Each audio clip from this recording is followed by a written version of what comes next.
Mesdames et messieurs, bienvenue dans cette édition de ce journal et merci de votre confiance renouvelée à la chaîne Al-Nasr 24.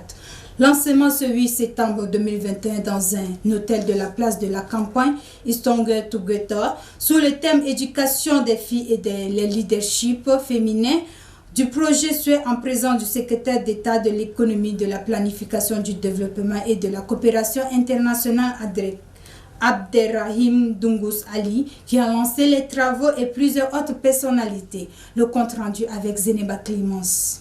L'édition 2021 de la campagne Stronger Together ou encore Plus fort ensemble sous le thème éducation des filles ou le leadership féminin du projet d'autonomisation des femmes et dividendes démographiques au Sahel souhaite vise à accélérer la transition démographique par l'autonomisation des adolescentes, des jeunes et des femmes du Sahel. En outre, avec l'avènement de la pandémie de la COVID-19 qui se vit dans le monde, la vulnérabilité de la population sahélienne et par conséquent les inégalités des genres. Cette campagne vise aussi à réduire la vulnérabilité en renforçant les capacités de résilience et en aidant les femmes et les jeunes à rebondir face à la crise, notamment par le retour massif de ces dernières à l'école. Dans son allocution, le coordinateur du projet SUE, Youssouf Aware Nessa, a souligné le rôle du projet SUE dans le développement socio-démographique des jeunes filles et femmes au Tchad.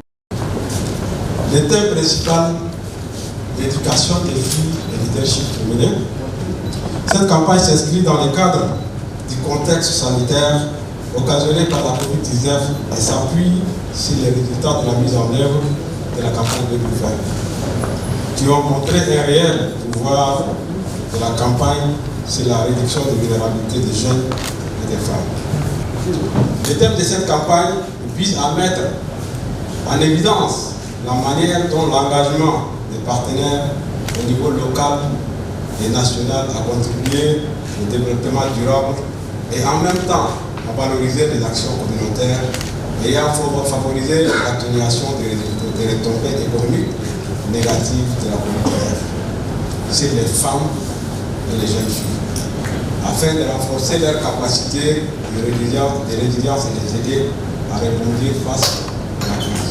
Pour le représentant de l'UNFPA au Tchad, Nicolas Reserver, cette campagne vient à point nommé car elle permet d'apporter des solutions face aux problèmes que rencontrent les jeunes filles et femmes dans le cadre de leur autonomisation. De son côté, le représentant résident de la Banque mondiale au Tchad a adressé le bilan des retombées économiques dues à la pandémie de la COVID-19 avant de réitérer la disponibilité de son institution à accompagner ces projets. La pauvreté dans le monde est passée de 29% en 2000 à 14% en 2015. Cependant, en Afrique, le nombre de personnes vivant dans la pauvreté a augmenté de 100 millions de personnes au cours de cette période, en raison de pression démographique. La pandémie en cours a davantage augmenté la pression sur les ménages déjà appauvris. Pour relever ces défis, accélérer leur croissance économique et réduire la pauvreté, les pays doivent mettre en œuvre des réformes qui renforcent le capital humain. Ces bonus de croissance économique peuvent atteindre 2 points de croissance annuelle du PIB quand le pays accélère leur transition démographique et investissent dans la santé et l'éducation pour tous, y compris les filles. Au Tchad, par exemple, 1,5 million de filles sont susceptibles d'être exposées au mariage et grossesses précoces, ainsi qu'aux abandons scolaires en nombre proportionnellement plus élevé que les garçons. Retenant ces filles et jeunes femmes dans la pauvreté et dans des emplois non rémunérés ou peu rémunérés. Cela équivaut à plus de 85% des filles de 10 à 19 ans au Tchad aujourd'hui qui ont peu de chances d'atteindre leur plein potentiel. Il faut noter que cette campagne touche 9 pays du projet Sahel, à savoir le Bénin, le Burkina Faso, le Cameroun, la Côte d'Ivoire, la Guinée, le Mali, le Mauritanie, le Niger et le Tchad. Pour le compte du pays, 4 provinces sont ciblées, à savoir le Hadjar Lamis, le Kanem, le Lac et le Salamat. Toujours dans le même cadre, lançant officiellement la campagne, le secrétaire d'État de l'économie, de la planification du développement et de la coopération internationale, Abderrahim Doungous Ali, a parlé du projet SUE au Tchad à travers ses multiples actions en faveur de la femme. Suivez, il est au micro de Zeneba Clémence. Les dividendes démographiques et réduire les inégalités de genre. Sur le plan régional, les pays suédois ont vu leur cercle agrandir avec l'arrivée de 3 autres pays, à savoir le Bénin, le Cameroun et le Guinée, qui ont rejoint les 6 anciens pays membres. Mesdames et messieurs, distingués invités, la présente édition des Strong Together 2021, ou tout simplement plus fort ensemble, dont le thème principal est l'éducation des filles et le leadership féminin. Pour Tchad, la campagne Strong Together 2020 a permis de toucher environ 7 674 personnes. D'ambitieux résultats sont attendus pour l'édition 2021, notamment 11 millions de personnes seront exposées aux messages à travers différents canaux de communication. 2,2 millions d'adolescentes âgées de 10 ans à 19 ans seront touchés par la campagne. 111 acteurs clés tels que les communicateurs traditionnels, les chefs traditionnels, les chefs religieux et les leaders d'opinion, les journalistes, ONG, OSE et les personnes influentes seront mobilisés pour communiquer sur la campagne. 55 acteurs de communication pour les campagnes sociales et de comportement bénéficient de la formation en ligne autour du thème principal et des thèmes secondaires de la campagne. Les victimes visées par ces interventions de communication est de contribuer à lever les contraintes socio-culturelles pour une fécondité responsable et maîtrisée et des rapports entre les sexes fondés sur l'égalité et la justice sociale. Mesdames et messieurs, à cet instant solennel, permettez-moi au nom du gouvernement de transition d'adresser mes vifs et sincères remerciements aux partenaires de développement, notamment la Banque mondiale et le Fonds des Nations Unies pour la population, dont les appuis multiformes ont permis la concrétisation de cet important projet très cher aux chefs d'État des 9 pays du Sahel et particulièrement au général de corps d'armée Mamadou Déby, président du Conseil militaire de transition, président de la République, chef de l'État. Aussi, je formule le vœu pour que cette coopération vertueuse se développe davantage.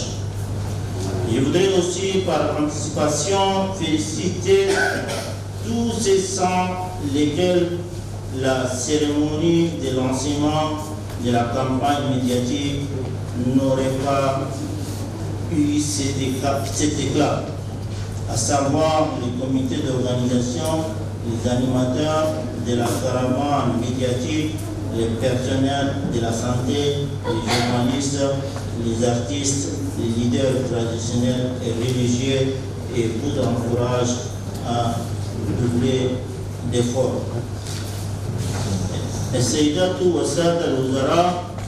En droit, l'ouverture de l'atelier de vulgarisation du décret 1522 portant l'interdiction de fumer dans les lieux publics a eu lieu ce 8 septembre 2021 à la Maison de la Femme. Cette cérémonie est présidée par le directeur de l'assainissement, de l'environnement et de la santé de la mairie de N'Djamena, M. Kader Ngar Rosanna Rodrigue, ces derniers soulignent que l'objectif de ces ateliers est de mettre en vigueur le décret 1950. Suivez ces propos au micro de Netumbai Kouralai Evelyne. Le tabagisme est un comportement qui constitue un réel danger, non seulement pour la santé de nos concitoyens, mais également pour notre environnement. Conscient de ce danger et pour préserver la santé de la population, le gouvernement de la République du Tchad a promulgué le décret 1522 portant interdiction de fumer dans les lieux publics, lieux de travail et transport public. Des campagnes de vulgarisation de ce décret, ainsi que celles de sensibilisation sur les méfaits du tabagisme, ont été menées à travers la ville de N'Djamena. Ceci pour informer des nombreuses conséquences du tabagisme au public. Toutefois, celui qui veut fumer doit le faire en toute responsabilité, c'est-à-dire prendre toutes les précautions pour ne pas intoxiquer les non-fumeurs. Chers maires des communes d'arrondissement, en tant que responsable de vos circonscriptions, votre responsabilité est également engagée.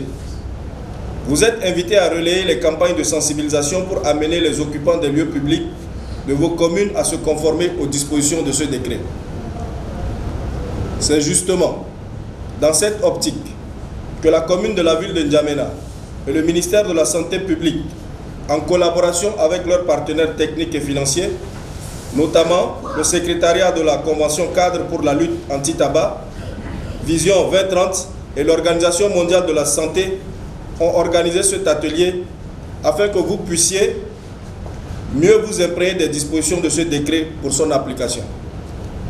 Je tiens à rappeler aussi que l'année dernière, beaucoup de personnes occupant les lieux publics ont bénéficié de cette formation à plusieurs reprises.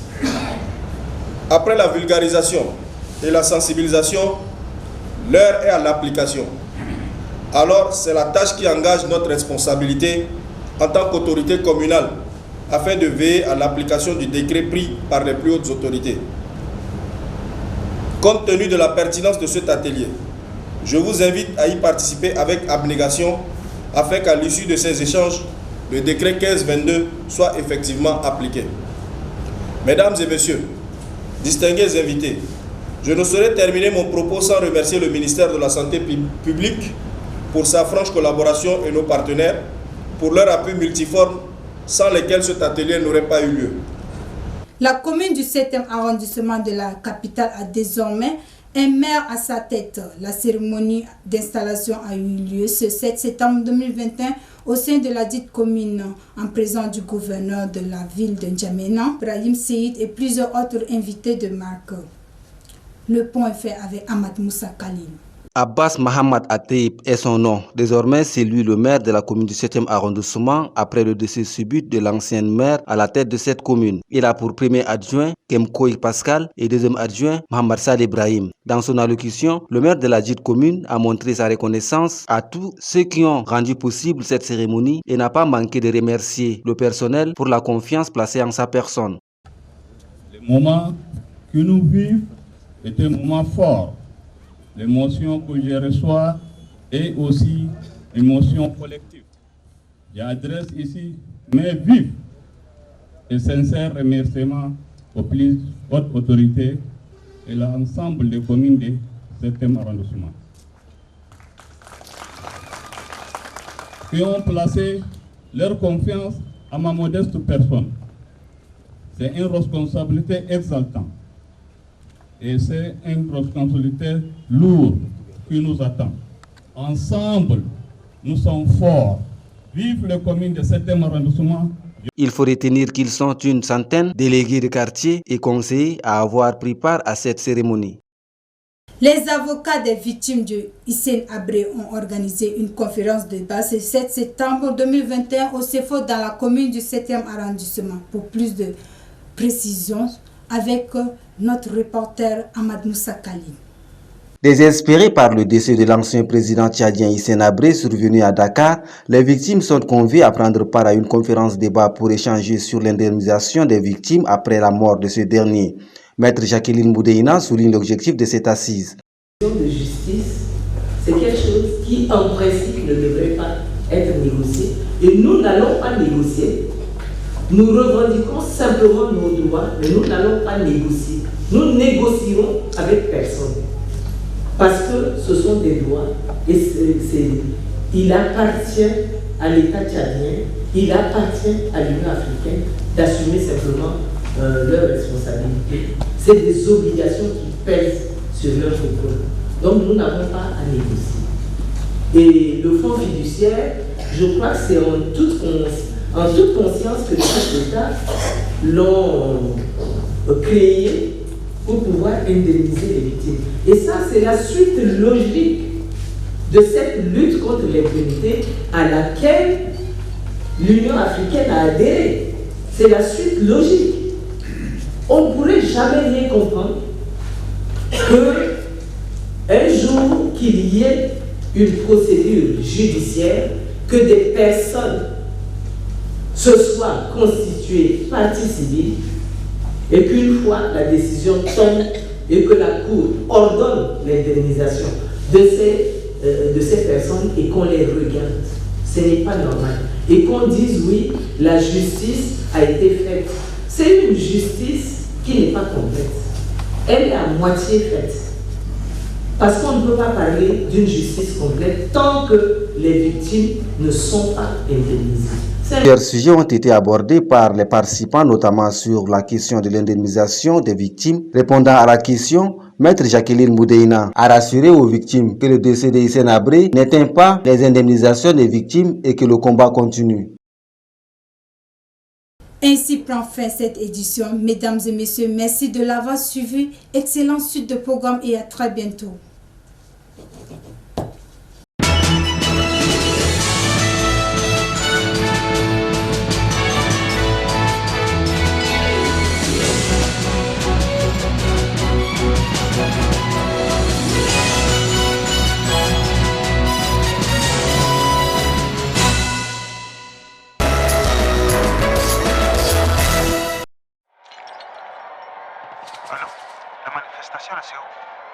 Toujours le palais du peuple. Mais dis-moi où est-ce que tu es, hein? Merde. Sola! Sola! Sola! Sola! Tamati, jimatit, mato, luegatil. At kami solo, bamam tendaga yasai. Rayo asatol watol jijo. Mam tendega yasanjay rahora ulo ba ujijo mam tendega yasay rakumbunde te ba ujijo mam tendega yasay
I don't